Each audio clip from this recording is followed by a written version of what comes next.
주님 항상 같이 하여 주시고 시험을 당할 때에 악마에게 교훈 즉시 물리치사 나를 지키네. 온 세상 날 버려도 주 예수 안 버려 끝까지 나를 돌아보시니. 주는 저 산 밑에 백합 빛나는 새벽별 이 땅 위에 비길 것이 없도다. 내 맘을 다하여서 내 맘을 다하여서 주님을 따르면 길이 길이 나를 사랑하리니. 물불이 두렵지 않고 창검도 겁없네. 주는 높은 산성 내 방패시라. 내 영혼 먹이시는 그 은혜 그리고 나 지닌 주를 뵙기 원하네. 주는 저 산 밑에 백합 빛나는 새벽별 이 땅 위에 비길 것이 없도. 주는 저 산 밑에 백합 주는 저 산 밑에 백합 빛나는 새벽별 이 땅 위에 비길 것이 없도다. 내가 어둠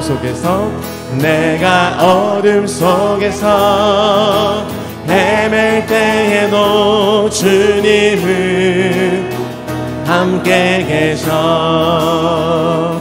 내가 시험 당하여 괴로울 때도 주님은 함께 계셔. 기뻐 찬양하네. 할렐루야 할렐루야. 우리 모두 찬양 할렐루야. 주님 나와 함께 계시네. 내가 은밀한 곳에서 기도할 때도 주님은 함께 계셔. 내가 아무도 모르게 선한 일 할 때도 주님은 함께 기뻐 찬양하네.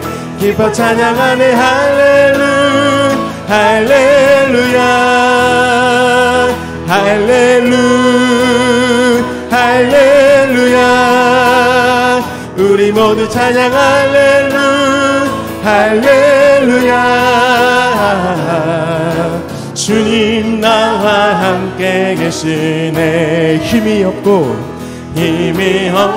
연약한 사람들에게 주님은 함께 계셔. 세상 모든 형제와 자매들에게 주님은 함께 계셔. 기뻐 찬양하네. 할렐루야.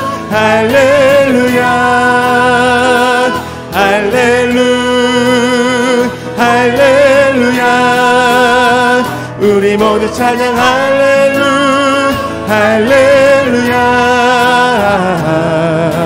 주님 나와 함께 계시. 기뻐 찬양하네. 할렐루야. 우리 모두 찬양 할렐루야.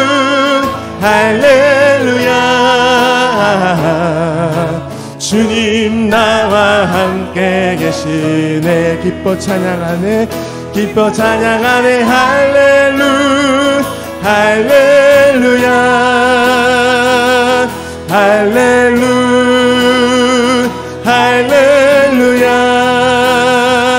우리 모두 찬양 할렐루야.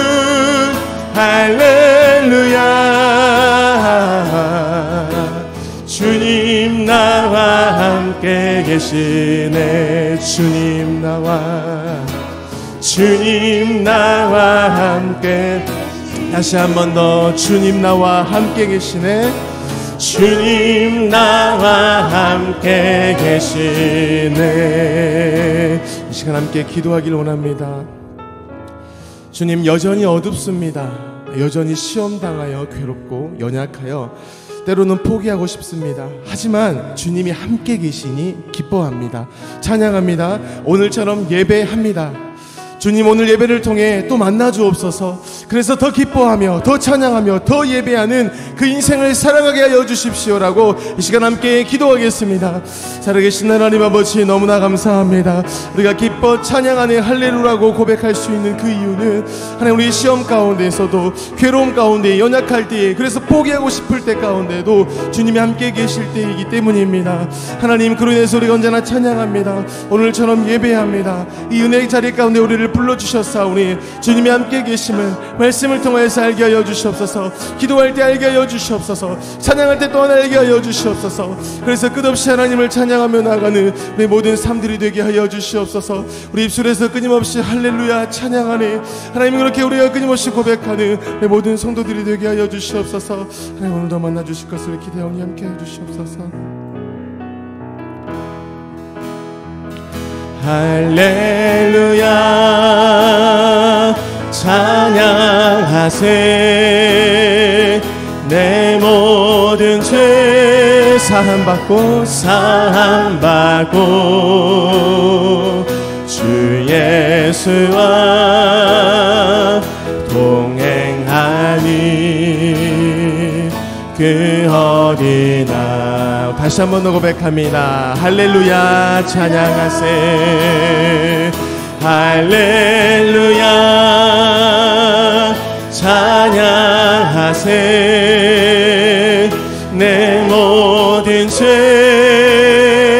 사함받고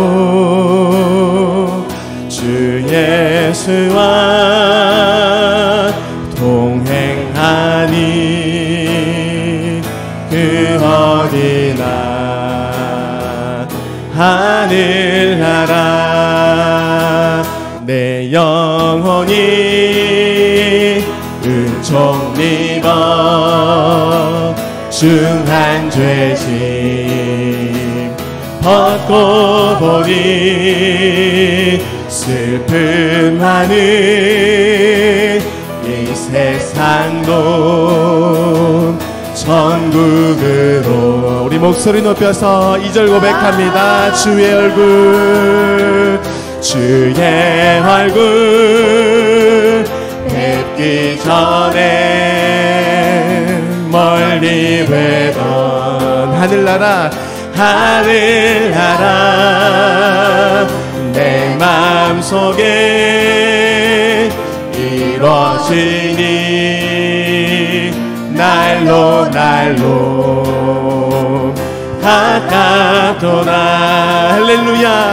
할렐루야 찬양하세. 내 모든 죄 사함받고 주 예수와 동행하니 그 어디나. 우리 더 큰 목소리로 고백합니다. 높은 산이 거친 들이 조막이나 궁궐이나 내 주 예수 모신 곳이 그 어디나. 하늘나라 할렐루야 찬양하세. 내 모든 죄 사함받고 주 예수와 동행하니 그 어디나. 하늘 다시 한번 할렐루야 할렐루야 찬양하세 내 모든 죄 사함받고 주 예수와 동행하니 그 어린 날 하늘나라 할렐루야 할렐루야 찬양하세 내 모든 죄 사함받고 주 예수와 동행하니 그 어린 날 하늘나라 주 예수와 동행하니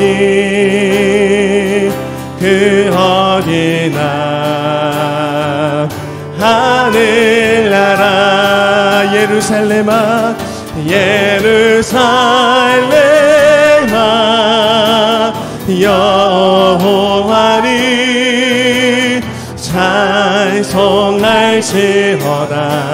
내 하나님을 감사함으로 그 앞에 나가며 주님 제 앞에 경배해 우리 주는 위대하며 우리 주는 위대하며 능력이 많으시도다 그의 지혜에 무궁하며 인자는 영원하도다 상한 자들 고치시며 상처를 싸매시도다 별들의 수를 세시며 이름을 붙이셨도다 그가 구름으로 하늘을 덮으시며 땅을 위하여 비 준비하시니 예루살렘아 여호와를 찬송할지어다 내 하나님을 감사함으로 그 앞에 나가며 주님 제 앞에 경배해 예루살렘아 예루살렘아 여호와를 찬송할지어다 내 하나님을 감사함으로 그 앞에 나가며 주님 제 앞에 경배해 예루살렘아 예루살렘아 여호와를 찬송할지어다 내 하나님을 감사함으로 그 앞에 나가며 주님 제 앞에 경배해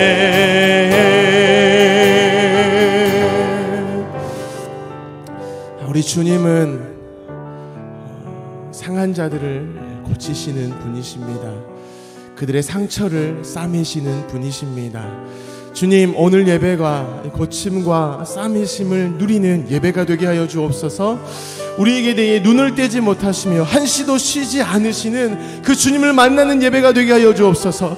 그래서 우리 모든 성도가 늘 하나님을 찬양하며 감사함 가운데 늘 하나님 앞에 나아가며 주어진 삶을 살아내게 하여 주시옵소서. 오늘 그 은혜를 주십시오라고 이 시간 함께 기도하겠습니다. 살아계신 하나님 아버지, 감사합니다. 하나님, 우리 가운데에 하나님 상한 자들을, 또한 상처를 주님께서 고치시며 싸매시니 감사합니다. 이 예배를 통하여서 하나님이 누구이신가에 대해 압니다. 예수 그리스도 가운데 있는 구원이 무엇인가를 또 알아갑니다. 하나님, 그들 가운데 위로와 소망이 되어집니다. 새 힘이 되어주시는 그분을 만날 것입니다. 우리에게 대해서 눈을 떼지 못하신 하나님, 한시도 쉬지 않으시고 늘 우리 가운데 일하시는 그 하나님을 만나게 하여 주시옵소서. 그래서 우리 모든 성도들이 늘 하나님을 찬양케 하여 주시옵소서. 감사함 가운데의 삶을 기대하고 또한 살아내게 하여 주시옵소서. 이처럼 또 나와서 늘 하나님 앞에 예배하며 하나님이 누구인지 아는 이 시간을 귀하게 여기며 또 그렇게 나오게 하여 주시옵소서. 우리에게 늘 비를 준비하시고 주시니 감사합니다. 오늘 풍성히 우리 가운데 주옵소서. 우리 각 사람을 다 만나 주시옵소서. 주 가운데 함께 하여 주시옵소서. 주여 만나게 하여 주시옵소서.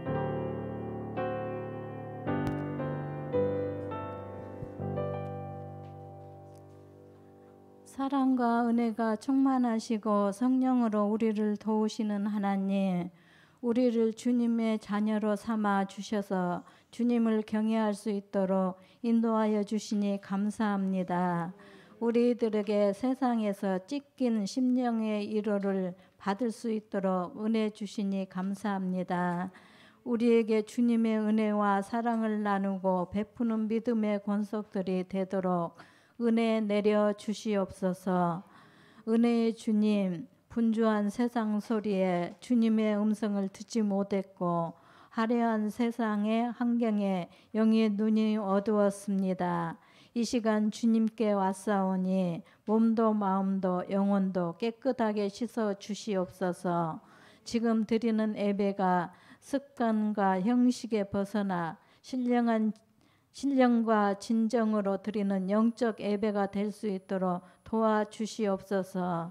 우리를 존귀하신 주님의 자녀로 삼아 주님의 전으로 불러주신 은혜에 감사하는 심령으로 우리 이웃을 돌아볼 수 있는 마음을 허락하여 주시옵소서.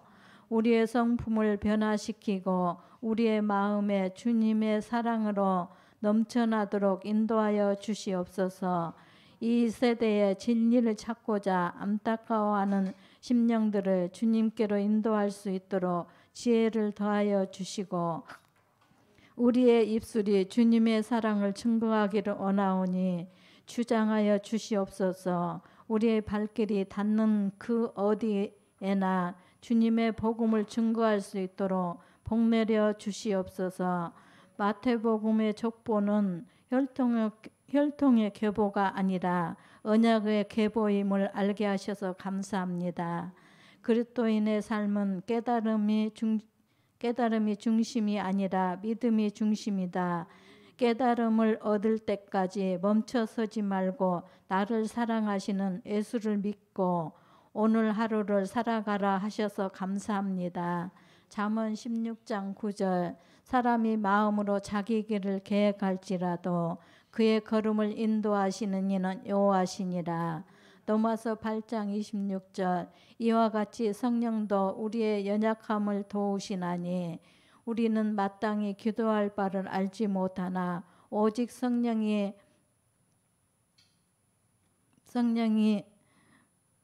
말할 수 없는 탄식으로 우리를 위하여 친히 간구하시니라. 27절 마음을 살피시는 이가 성령의 생각을 아시나니 성령이 하나님의 뜻대로 성도를 위하여 간구하심이라.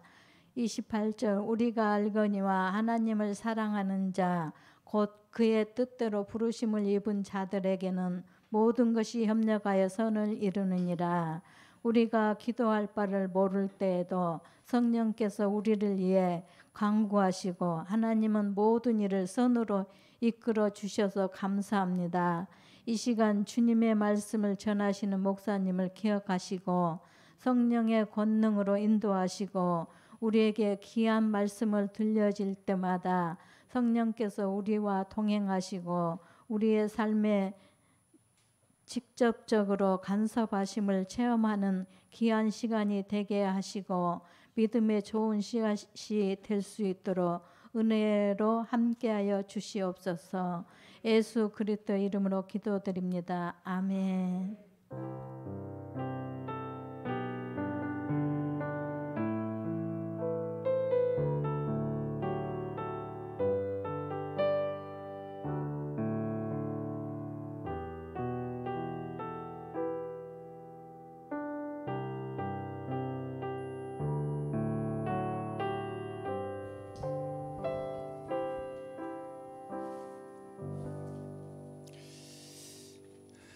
이 시간 하나님의 말씀을 보겠습니다. 구약 성경입니다. 사사기 말씀입니다. 사사기 17장입니다. 제가 가지고 있는 성경으로는 392페이지입니다. 392페이지 사사기 17장입니다. 17장 7절 말씀부터 13절까지 기록된 말씀을 보겠습니다. 17장 7절부터 13절까지의 말씀입니다. 같은 목소리로 기록된 말씀을 읽겠습니다. 유다 가족에 속한 유다 베들레헴에 한 청년이 있었으니 그는 내인으로서 거기서 거류하였더라. 그 사람이 거주할 곳을 찾고자 하여 그 성읍 유다 베들레헴을 떠나 가다가 에브라임 산지로 가서 미가의 집에 이르매 미가가 그에게 묻되 너는 어디서부터 오느냐 하니 그가 이르되 나는 유대 베들레헴의 내인으로서 거류할 곳을 찾으러 가노라 하는지라. 미가가 그에게 이르되 네가 나와 함께 거주하며 나를 위하여 아버지와 제사장이 되라. 내가 해마다 은열과 의복 한 벌과 먹을 것을 주리라 하므로 그 내인이 들어갔더라. 그 내인이 그 사람과 함께 거주하기를 만족하게 생각했으니 이는 그 청년이 미가의 아들 중 하나같이 됨이라. 미가가 그 내인을 거룩하게 구별하며 그 청년이 미가의 제사장이 되어 그 집에 있었더라. 이에 미가가 이르되 내인이 내 제사장이 되었으니 이제 여호와께서 내게 복 주시기를 아노라 하는지라. 아멘. 함께 예배하는 모든 분들 가운데 이 말씀의 축복이 함께 하시기를 주님의 이름으로 축원합니다. 사사기는 총 21장으로 그렇게 구성이 되어 있는데 16장까지는 12사사들의 활동이 바로 기록되어 있는 내용이라고 말씀을 드렸습니다. 그리고 17장부터 21장까지는 사사들의 이야기가 아니라 그 사사들이 다스릴 그 당시에 이스라엘 나라에는 하나님을 왕으로 섬기지 않고 자기 자신을 왕으로 섬기는 사람들로 가득했는데 이로 인하여서 그들의 상태가 어떠한지를 바로 폭로하고 있는 내용이 17장부터 21장까지의 내용이라고 하는 것입니다. 그러니까 각자의 소견에 오름으로, 그러니까 자기 자신이 왕이 되는 거죠. 그렇게 살아갔을 때 그들의 인생이 어떤 인생이 됐는가를 바로 폭로하고 있는 바로 내용이라고 하는 것입니다. 우리는 이 앞주에 그 첫 번째 바로 사람으로 미가를 우리가 함께 들었습니다. 미가가 자기 소견에 오른 대로 살 때에 그는 하나님을 섬기는 생활이 아니라 하나님을 이용하는 신앙생활을 했다고 하는 것이죠. 그러니까 자기 욕망을 따라서 복을 얻기 위해서 하나님을 이용했는데 하나님을 마치 우상처럼 그렇게 이용하는 사람이었다, 이렇게 성경이 이야기를 하고 있습니다. 오늘 우리는 17장 7절 말씀부터 우리가 13절까지 읽었는데 거기에 또 한 사람이 등장하고 있습니다. 바로 그 사람은 네이인이라고 하는 것입니다. 7절부터 10절까지 보시면 이 네이인은 유다 베들레헴에 거주하고 있었던 사람인데 이 사람이 그곳을 떠나서 에브라임 산지 미가의 집에 이르게 되었다. 이렇게 성경이 말씀하고 있습니다. 미가가 그에게 물어봅니다. 어디서 왔느냐라고 물어보지요. 이 말은 뒤집어서 말해 뭐 하려고 이곳에 왔어? 라는 의미겠지요. 그러니까 유대의 레이지파 사람이 자기가 머물러야 될 곳을 떠나서 지금 에브라임 산지까지 그가 오게 되었다는 것이죠. 그래서 이 미가가 그에게 말을 하는 거죠. 우리 집에 머물러라.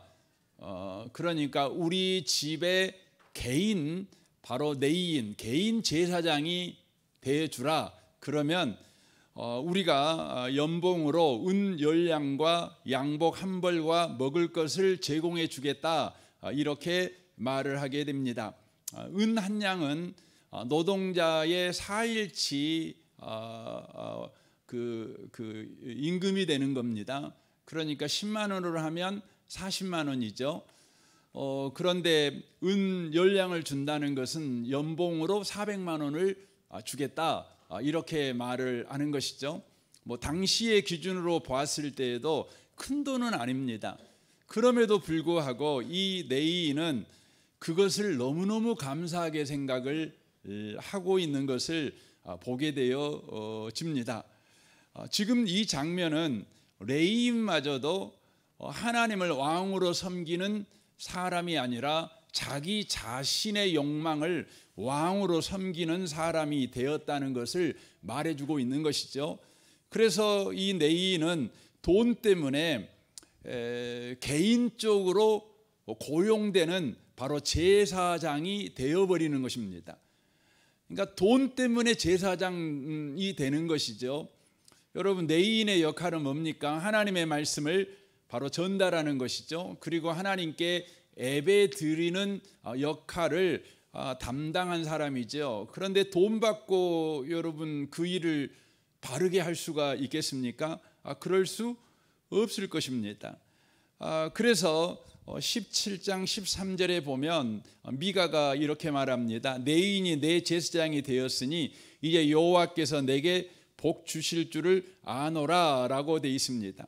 그러니까 미가가 하나님을 우상처럼 자기 욕망을 위해서 이용하듯이 이제 네인이 마저 자기 집에 개인적인 제사장이 되었다는 것을 통해서 나는 이제 하나님으로부터 복을 받을 수밖에 없는 조건을 가진 자가 되었다. 지금 이렇게 바로 이야기를 하고 있는 것을 보게 되어집니다. 그러니까 하나님을 왕으로 섬기지 않고 자기 욕망을 왕으로 섬기는 시대에 성직자마저 돈에 고용되는 사람, 돈 때문에 신앙을 바로 이용하는 사람이 되고 있는 것을 보게 되지요. 그러니까 자기에게 주신 성직을 돈 벌어먹는 일에 지금 네인이 그것을 쓰고 있는 모습을 보게 되어집니다. 이것은 이 사사시대에만 일어나는 것이 아니라 여러분 어느 시대든지 하나님이 왕이 아니고 자기 욕망이 왕이 됐을 때에 일어나는 현저한 현상이라는 것을 우리가 놓치시면 안 됩니다. 오늘날에도 하나님이 왕이 아니라 자기 욕망이 왕이 된 사람들에게는 바로 성직마저도 돈을 바로 버는 수단으로 바로 사용되고 있다는 것을 우리가 놓치시면 안 됩니다. 더 나아가 18장 19절에 보면 이곳에 이 미가라는 집에 단지파 사람들이 찾아오게 되지요. 그리고 이 미가라는 집에 있는 것을 다 약탈해 가 버립니다. 그리고 나서 네인에게요, 이 단지파 사람들이 미가보다 더 좋은 조건을 제시합니다. 그때 네인이 어떻게 합니까? 18장 19절을 보겠습니다. 그들이 그에게 이르되 잠잠하라, 내 손을 입에 대라, 우리와 함께 가서 우리의 아버지와 제사장이 되라. 네가 한 사람의 집에 제사장이 되는 것과 이스라엘 한 지파의 한 족속의 제사장이 되는 것 중에 어느 것이 낫겠느냐 하는지라. 그 제사장이 마음에 기뻐하여 에봇과 드라빔과 새긴 우상을 받아가지고 그 백성 가운데로 들어가니라라고 말합니다. 미가라는 한 개인의 집에 제사장으로 있는 것보다 단 지파라고 하는 한 지파의 제사장으로 있는 것이 훨씬 더 여러분 유익하지 않겠습니까? 미가라는 사람은 그 사람에게 개인적으로 은 열량을 약속했어요. 그런데 단지파 사람들은 그 숫자가 뭐 10,000명이 넘지요. 그런데 10,000명이 한 사람당 은 열량만 가져오면 여러분 어떻게 되겠어요? 그러면 10만 냥이나 되는 것입니다. 그러니까 엄청난 이제 그 부를 얻을 수가 있게 되는 것이죠. 그러니까 이 네이 사람이 어떻게 합니까? 뭐 두 말도 하지 않고 뒤도 안 돌아보고 단지파에게 가버리고 있는 것을 보게 되어집니다. 이것은 성직이 매춘화가 되어버렸다는 것을 바로 보여주고 있는 것입니다. 하나님이 아니라 더 많은 돈과 더 바로 유명세, 더 유력한 자리가 주어진다면 얼마든지 성직을 이용해서 그 자리를 탐하는 바로 내인이 되어져 있는 것을 보게 되어집니다. 지금 우리 목회자 세상도 그렇지요. 더 큰 교회에 얼마든지 가지요. 얼마든지 가지요. 작은 교회 버리고 큰 교회에서 원한다면 더 큰 영향력을 끼칠 수 있는 곳이라면 가지요. 물론 하나님께서 특별하게 그렇게 옮기게 하신 분도 계십니다. 그러나 자기의 욕망을 따라서 그런 자리를 탐해서 옮겨가는 사람들 또한 있는 것이 바로 현실인 것을 우리가 알게 되어집니다. 하나님을 왕으로 섬기지 않고 자기 욕망을 왕으로 섬길 때에 구별된 하나님의 사람들마저 이렇게 자기 욕망을 위해서 하나님께서 주신 자리를 바로 사용하고 있는 것을 바로 보게 되어집니다. 이것은 내인이 1차적으로 잘못한 것이죠. 그러나 이것은 또 하나의 바로 이스라엘 곧 하나님을 왕으로 섬기지 않고 자기 욕망을 왕으로 섬긴 이스라엘 민족이 하나님의 말씀에 순종하지 않을 때에 바로 네이 지파가 타락하게 되는 단초를 제공했다는 것을 또한 이야기를 하고 있는 내용입니다. 민수기 18장을 좀 보겠습니다. 20절입니다. 여호와께서 또 아론에게 이르되 너는 이스라엘 자손의 땅에 기업도 없겠고 그들 중에 아무 분깃도 없을 것이나 내가 이스라엘 자손 중에 네 분깃이요 네 기업이니라. 내가 이스라엘의 11조를 레위 자손에게 기업으로 다 주어서 그들이 하는 일 곧 해막에서 하는 일을 감나니 이후로는 이스라엘 자손이 해막에 가까이 하지 말 것이라. 죗값으로 죽을까 하노라. 그러나 내인은 해막에서 봉사하며 자기들의 죄를 담당할 것이요 이스라엘 자손 중에서 기업이 없을 것이니 이는 너희 대대로 영원한 율례라. 이스라엘 자손이 여호와께 거제로 드리는 11조를 레인에게 기업으로 주었으므로 내가 그들에 대하여 말하기를 이스라엘 자손 중에 기업이 없을 것이라 하노라 라고 말합니다. 이 말은 하나님께서 내인에게 지금 하시는 말씀이고 더 나아가 이스라엘 모든 지파에게 지금 하고 있는 말씀입니다. 하나님께서 내인들에게는 기업으로 땅을 주지 않겠다. 대신 해막에서 봉사하고 그 민수기 35장을 보면 6개의 도피성과 42개의 성읍, 그래서 도합 48개의 성읍에 흩어져 살면서 하나님의 말씀을 바로 가르치게 하십니다. 그리고 11지파는 기업이 없는 내인의 생활비를 바로 책임지도록 하십니다. 이를 위해서 11조를 바로 하게 하시는 것이지요. 그래서 내인들은 하나님의 일을 전적으로 감당하게 하십니다. 그러니까 레위인들은 자기들의 먹고 사는 일을 위해 자기들이 직업을 가지면 안 돼요. 11지파가 바로 레위 지파는 온전하게 하나님의 일에만 헌신할 수 있도록 바로 그들을 바로 책임져야만 한다고 하는 것입니다. 그런데 오늘 본문에 보면 레위 지파 사람이 베들레헴에 그가 있었지요. 그런데 있을 수가 없는 거예요. 왜냐하면 먹고 사는 문제가 해결이 안 되는 것입니다. 왜 먹고 사는 문제가 해결이 되지 않을까요? 바로 유다 지파에 속한 베들레헴이잖아요. 그런데 유다 지파 사람들이요, 바로 이 민수기 18장과 35장의 하나님의 말씀에 순종을 하지 않는 것입니다. 불순종하는 것입니다. 그래서 레위 지파들을 돌아보지 않는 겁니다. 그 생활을 책임져 주지 않는 것입니다. 이것은 레위 지파의 생활을 책임져 주지 않는 문제가 아니라 레위 지파의 생활을 책임지라는 하나님의 말씀에 불순종하고 있는 것입니다. 그러니까 하나님을 왕으로 섬기지 않고 자기 욕망을 왕으로 섬길 때에 그들은 하나님의 말씀에 불순종함으로 레위 지파들의 생활을 책임지라는 하나님의 말씀에 불순종합니다. 이로 인하여서 레위 지파 사람들이 하나님께서 그들에게 맡겨준 일에 전심전력을 할 수가 없는 겁니다. 먹고 사는 일에 그들이 바로 우왕좌왕, 이곳 기웃 저곳 기웃 그렇게 하는 형편이 되어버렸습니다. 그러니까 어떻게 되겠어요? 레위 지파들은 하나님의 말씀을 전해야 될 사람인데 하나님의 말씀을 그들이 주야로 묵상하고 주야로 연구하고 주야로 그들은 그 말씀 앞에 서서 그 말씀을 바르게 백성들에게 증거해야 되는데 먹고 사는 문제에 그들이 시간을 다 뺏겨버려요. 힘을 다 뺏겨버려요. 그러니 설교 준비를 못하는 것이지요. 기도를 못하는 것이지요. 그러니까 어떻게 되는 겁니까? 레위 지파마저 영적으로요, 여러분 그 바닥을 치는 겁니다. 여러분과 제가 꼭 기억하셔야 합니다.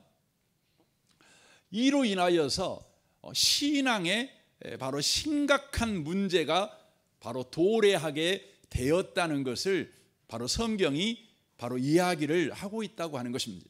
그러니까 이스라엘 백성들이 하나님의 말씀을 우습게 여겨서 하나님의 말씀에 순종하지 않아요. 아니, 순종할 필요도 없지요. 왜냐하면 자기들의 마음에 하나님이 왕이 아니잖아요. 하나님의 말씀이 왕이 아니잖아요. 하나님의 말씀이 어명이 아니에요. 하나님의 말씀이 그냥 지나가는 그냥 김씨가 한 말이에요. 하나님의 말이 그냥 지나가다가 어떤 어린아이가 그냥 비명 지르는 소리에 불과한 것이지요. 자기들의 귀에 크게 들리는 소리는 뭐냐면 자기 욕망이 외치는 소리가 크게 들리는 겁니다. 자기가 염려하는 소리가 크게 들리는 거죠. 자기의 생각이 크게 들리는 겁니다. 자기 생각이 어명인 것이죠. 자기 욕망이 외치는 소리가 어명인 것이죠.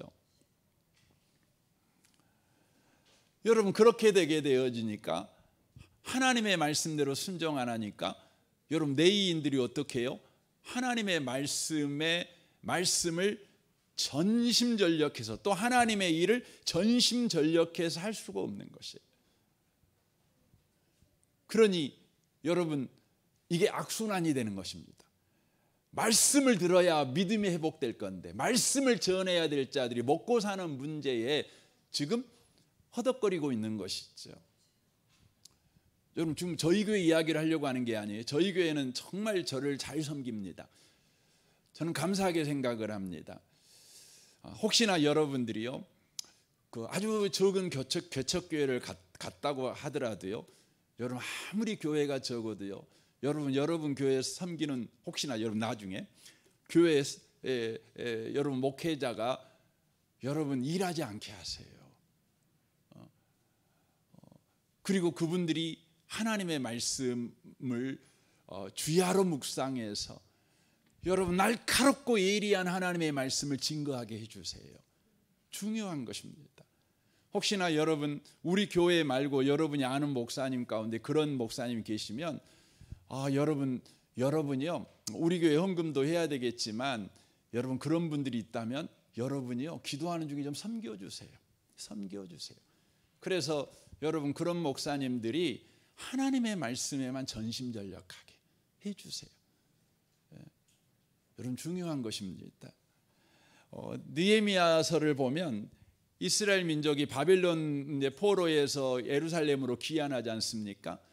이제 귀환했지만 예루살렘 성벽이 무너져서 이제 그들의 삶이 더 고단한 겁니다. 하나님께서 느헤미야의 마음에 은혜를 주셔가지고 예루살렘 성벽을 52일 만에 재건하게 하잖아요.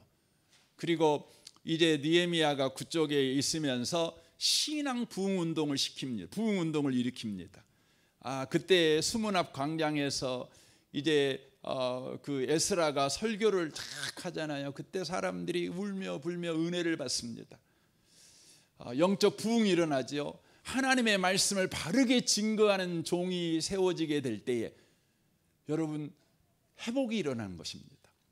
그러나 느헤미야가 이제 다시 자기를 총독으로 임명한 페르시아로 돌아가게 됩니다. 돌아갔다가 다시 돌아와 보니 이전으로 다시 돌아가 버린 겁니다. 왜 다시 돌아가 버렸느냐?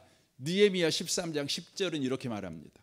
내가 또 알아본즉 내 이 사람들이 받을 목을 주지 아니하였으므로 그 직무를 행하는 내 이 사람들과 노래하는 자들이 각기 자기 밭으로 도망하였기로라고 되어 있습니다. 그러니까 하나님의 백성들, 이스라엘 백성들이 하나님의 말씀에 불순종해서 내인들을 책임 안 져주니까 내인들이 당장 먹고 사는 문제를 위해서 하나님의 말씀을 덮어버리고 직업을 갖는 겁니다. 그러니까 어떻게 돼요? 신앙이 다 무너져 버리는 것이에요. 그래서 느헤미야가 와서 한 일이 뭡니까? 11절부터 보십시오. 내가 모든 민장들을 꾸짖어 이르기를 하나님의 전에 어찌하여 버림바 되었느냐 하고 곧 네 사람을 불러 모아 다시 제자리에 세웠더니 이에 온 유다가 곡식과 새 포도주와 기름의 11조를 가져다가 곡간에 드림으로 내가 제사장 셀레마와 서기관 사독과 네 사람 부디야를 창고지기로 삼고 mat다나와 손자 삭굴의 아들 하난을 버금으로 삼았나니 이는 그들이 충직한 자로 인정됨이라 그 직분은 형제들에게 분배하는 일이었더라라고 돼 있어요.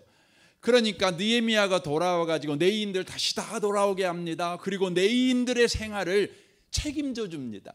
그래서 내인들에게 생활을 온전히 책임져 주기 위해서 성도들로 하여금 하나님의 말씀에 순종하여 온전한 11조를 하게 합니다. 그리고 그 11조를 가지고 레위인들에게 또 바르게 분배하는 일을 하게 하는 것이죠. 이러므로 말미암아 신앙이 바로 회복되어지는 곧 느헤미야 부흥 운동이 바로 일어나는 것을 성경이 보게 되어집니다.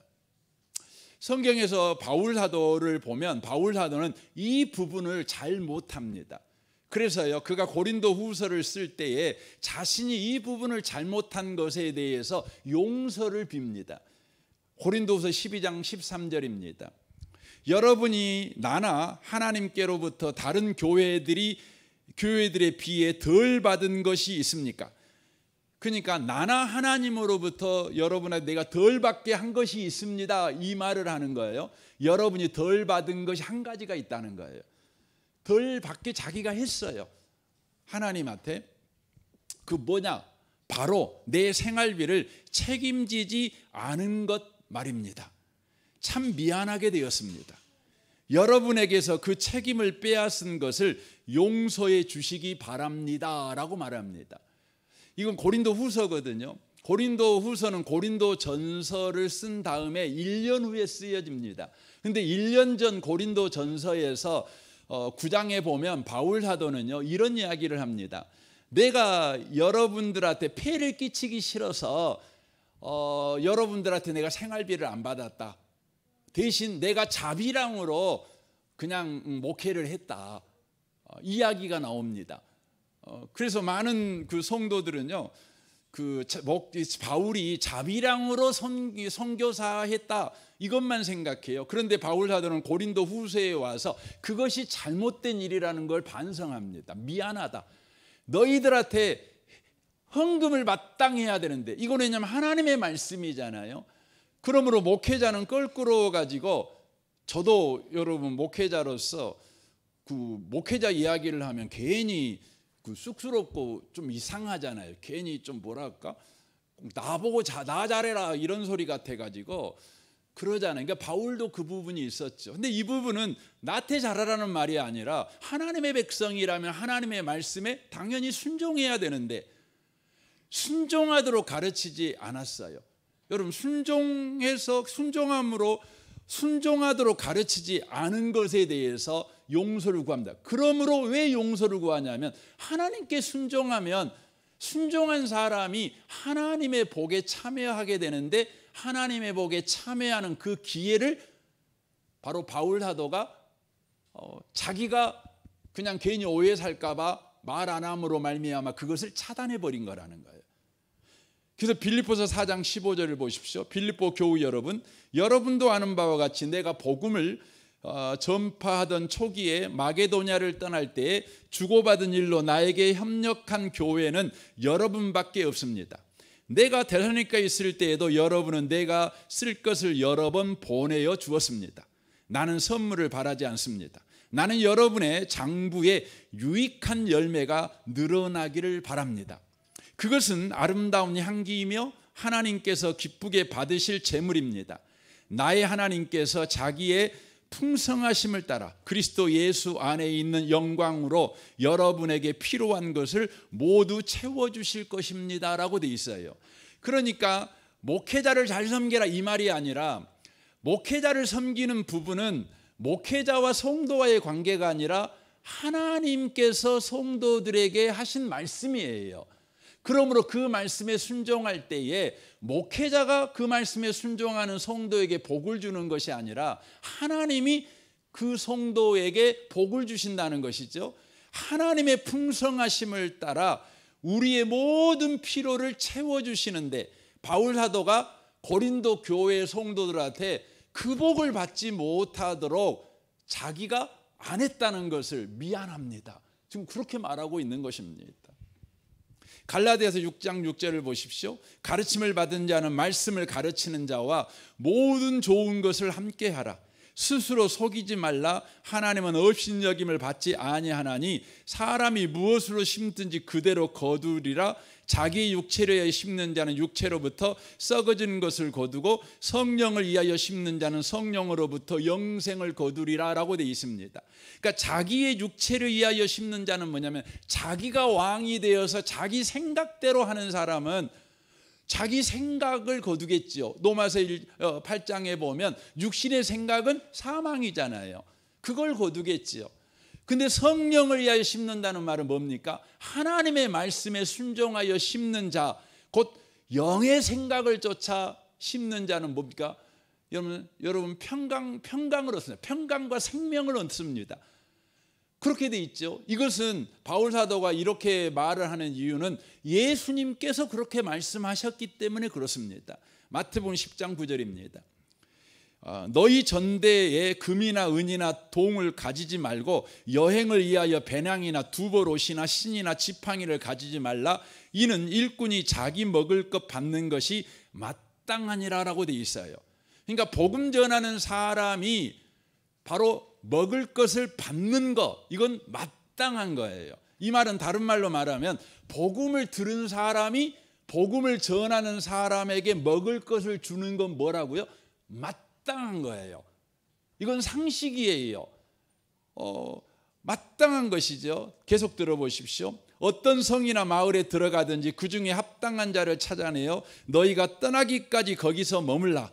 또 그 집에 들어가면서 평안하기를 빌라.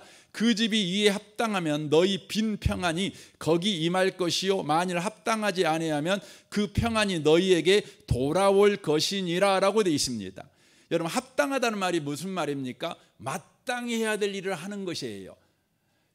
그것이 합당한 것입니다. 그러면 그들에게 복음을 전하는 자가 전한 그 복음이 복음이 되는 거죠. 그들에게 전한 축복이 된다는 것이죠. 그러니까 하나님의 말씀을 대리해서 전한 것이므로 하나님의 말씀이 그들에게 바로 되어진다, 이런 의미의 말이죠. 14절입니다. 누구든지 너희를 영접하지 아니하고 너희 말을 듣지도 아니하거든 그 집이나 성에서 나가 너희 발의 먼지를 털어버리라. 내가 진실로 너희에게 이르노니 심판날에 소돔과 고모라 땅이 그 성보다 견디기 쉬우리라 라고 되어 있습니다. 영접하지 아니하면, 그 말이죠. 이 말은 창세기 19장의 예를 지금 예수님께서 기억하시면서 하시는 말씀이지요. 창세기 19장에 보면 소돔 땅에 두 천사, 주의 두 천사가 바로 방문하게 됩니다. 천사, 요한계시록을 보면 사자 이렇게 돼 있죠. 사자는 어르렁거리는 그 라이온 킹 사자를 말하고 있는 것이 아니라 메신저를 이야기합니다. 메신저지요. 그러니까 말씀을 전하는, 하나님의 말씀을 전하는 두 천사가 방문하게 됩니다. 그때 소돔 사람들은 어떻게 합니까? 회개할 기회를 버려버립니다. 그 말씀을 바로 영접할 기회를 버려버립니다. 그리고 어떻게 합니까? 그 천사를 희롱하고 악하게 행합니다. 결국 유황불에 심판당합니다. 그것을 지금 예수님께서 예를 들어 지금 이야기를 하고 있는 내용입니다.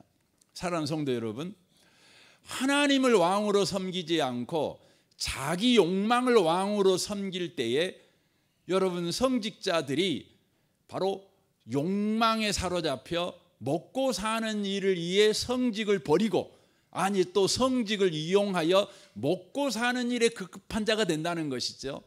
그것은 목회자 자신이 먼저 문제입니다. 목회자는 성도들이 섬기지 않아도 어떻게 살아야 됩니까? 여러분 디모데 후서 4장에 있는 그 말씀대로 살아야 되지 않겠습니까? 3절입니다. 때가 이르리니 사람이 바른 교훈을 받지 아니하며 귀가 가리워서 자기의 사욕을 따를 수승을 많이 두고 또 그 길을 진리에서 돌이켜 허탄한 이야기를 따르리라. 그러나 너는 모든 일에 신중하여 고난을 받으라. 전도의 일을 하며 내 직무를 다하라. 교회가 먹을 거 안 주면 굶으라는 겁니다.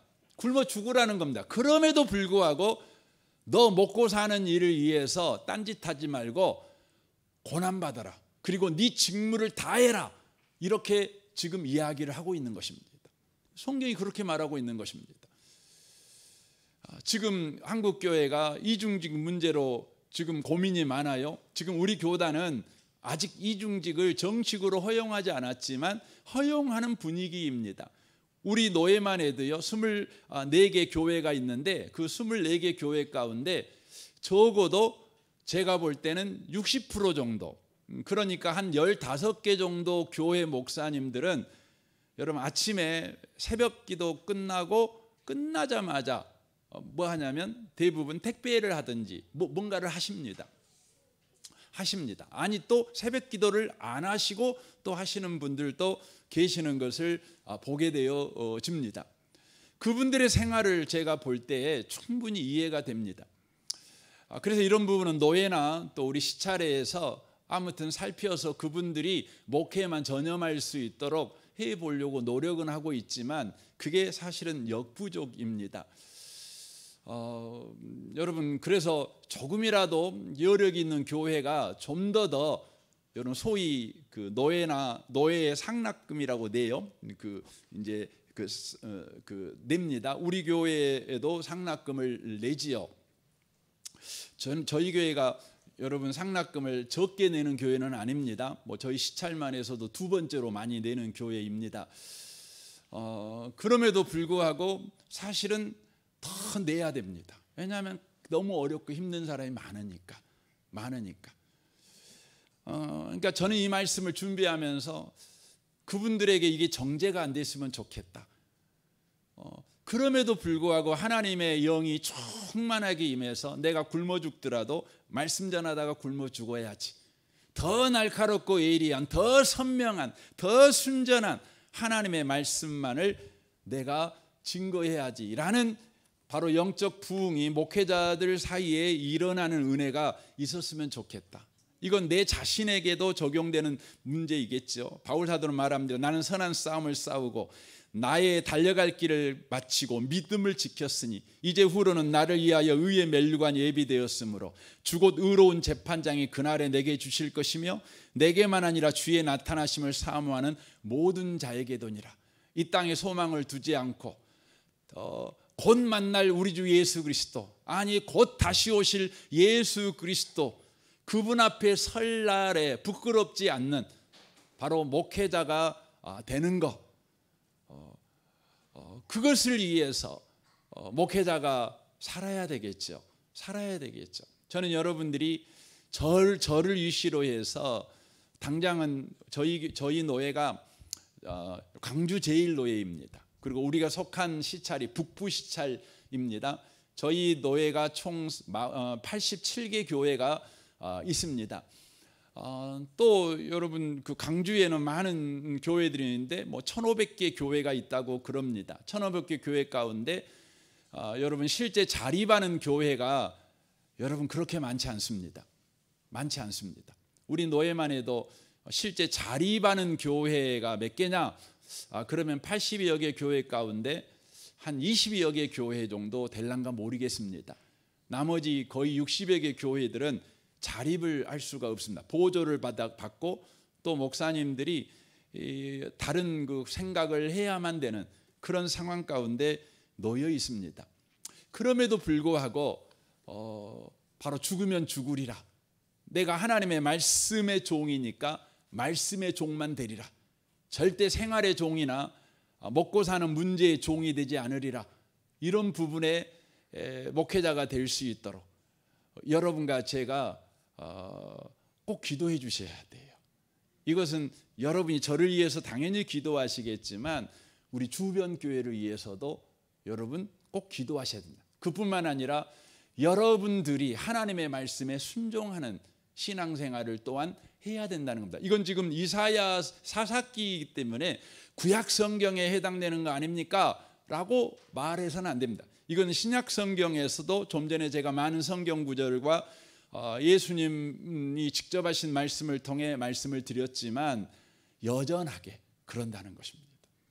그래서 여러분과 제가 하나님의 왕으로 섬기지 않고 우리 욕망을 왕으로 섬길 때 이렇게 각 개인의 신앙생활이 하나님을 자기 욕망을 위한 우상으로 이용해버리고 목회자가 또 자기의 먹고 사는 일을 위해서 성직을 사용하고 또 성도들은 먹고 사는 일에 급급해서 하나님의 말씀에 순종하는 일을 무시해버리는 바로 형태가 지금 이 17장에 나타나고 있는 바로 사건이라는 것이, 이 사건을 지금 주님께서 폭로하고 계시는 것입니다.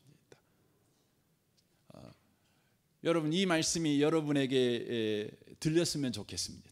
그래서 주님께서 여러분의 심령 깊은 곳에 무엇을 지금 폭로하고 계시는지, 무엇을 발가벗기고 만들고 있는지를 여러분 보시고 하나님 말씀 앞에 여러분이 발가벗은 자처럼 직면하셔서 주님, 내가 하나님을 왕으로 섬기지 않는 영역이 있었군요. 내가 내 욕망을 섬기는 영역이 있었군요.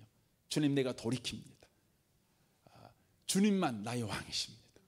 이쪽 부분도 왕이십니다. 저쪽 부분도 주님이 왕이십니다. 모든 것이, 모든 영역이 주님이 왕이 되는 그런 은혜가 저와 여러분에게 있으시기를 주님의 이름으로 축원합니다. 아멘. 우리 같이 이 시간 기도하기를 원합니다.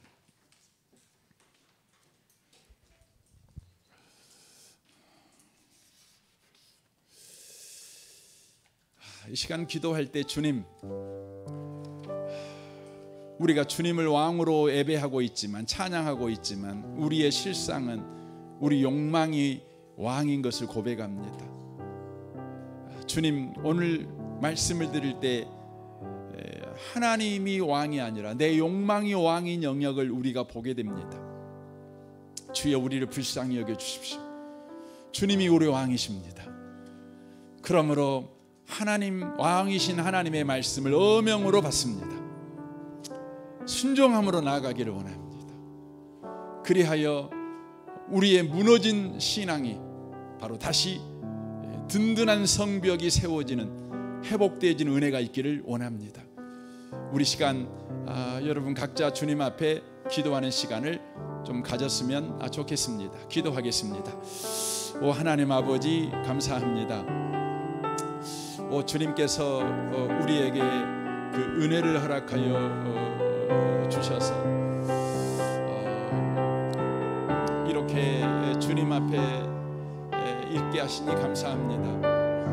하나님이 왕이심을 우리가 고백하지만 우리의 현실을 곳곳에는 하나님이 왕이 아니라 우리 욕망이 왕인 영역들이 있습니다. 오늘도 말씀을 통해 그 영역들을 우리에게 우리 영역을 폭로해 주시니 감사합니다. 주여 우리가 하나님의 말씀에 순종하지 못하여 주님 못한 영역들이 있다면 주님 우리로 돌이켜서 하나님의 말씀에 다시 순종하는 우리가 되기를 원합니다. 주여 역사하시옵소서. 역사하시옵소서. 우리가 이 시간에 한 가지 더 기도하기를 원합니다. 내일 우리 윤보섭 안수 집사님이 서울 연세 세브란스에서 그 폐암 수술을 하십니다. 너무 감사한 것은 그 폐암 초기입니다. 그래서 갈비뼈에 있는 혹 제거 수술을 이렇게 하게 됩니다. 하나님께서 우리 집사님의 몸이 그 수술을 잘 감당할 수 있는 몸이 되도록 축복해 주시고 수술 이후에 부작용이 없이 완전히 건강한 몸으로 회복되는 은혜를 허락하여 주십시오. 집도하는 의사와 모든 의료진들을 주님 축복하셔서 최고의 수술을 할 수 있도록 우리 하나님께서 역사해 주십시오. 우리 같이 한번 윤보섭 집사님의 내일 수술을 위해서 우리 같이 한번 기도하겠습니다. 오 하나님 아버지 감사합니다. 우리 윤보섭 집사님 내일 이렇게 세브란스에서 이렇게 폐암 수술을 합니다. 갈비뼈에 있는 암을 제거하는 수술을 합니다. 감사한 것은 이렇게 전이되지 않고 그쪽 부분만 도려내면 되는 수술을 하게 하셔서 감사합니다. 오 하나님 아버지 과연 그 수술로 인하여서 이제 완치되어지는 은혜를 허락하여 주시기를 원합니다. 수술하는 모든 집도의와 수술 의료진들을 축복하여 주셔서 최고의 수술, 완전한 수술을 해낼 수 있도록 주님께서 은혜를 허락하여 주시고 우리 윤보섭 집사님의 몸이 그 수술을 잘 감당하게 하시고 수술 이후에 후유증 없이 또 부작용 없이 또 치료되어진 은혜도 허락하여 주옵소서. 하나님 아버지 감사합니다. 오늘 주신 말씀을 통해서 우리가 하나님을 왕으로 예배하고 찬양하고 하나님이 우리 왕이십니다 고백하지만 그럼에도 불구하고 우리의 숨은 영역에 내 욕망이 왕인 영역이 있습니다. 그것들을 폭로해 주시니 감사합니다. 주님 폭로된 그것을 우리가 감추지 아니하고 주님 앞에 드러내놓고 주님 이 부분을 수술해 주십시오. 다시 고백하오니 이 영역마저도 주님이 우리 왕이십니다.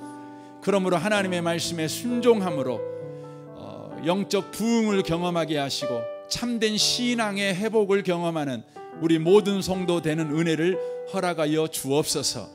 주님 구합니다. 우리 윤보섭 우리 안수 집사님 이렇게 내일 수술합니다. 먼저 감사한 것은 이렇게 폐암으로 진단받았지만 갈비뼈에 있는 그 암을 제거하는 수술만 하면 된다는 진단을 받게 하셔서 감사합니다. 전이 되지 않게 하셔서 감사합니다. 주님 과연 갈비뼈에 있는 그 혹만 제거함으로 말미암아 완치되어지는 주여 수술이 될 수 있도록 주님께서 은혜를 허락하여 주옵소서.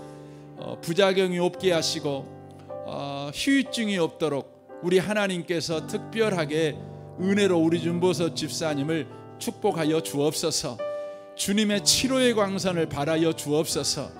특별히 내일 집도하는 집도의를 축복하시고 또 함께 참여하는 모든 의료진들을 축복하셔서 손발이 춤추듯 척척 맞아 최고의 수술을 하도록 주님께서 은혜를 허락하여 주옵소서.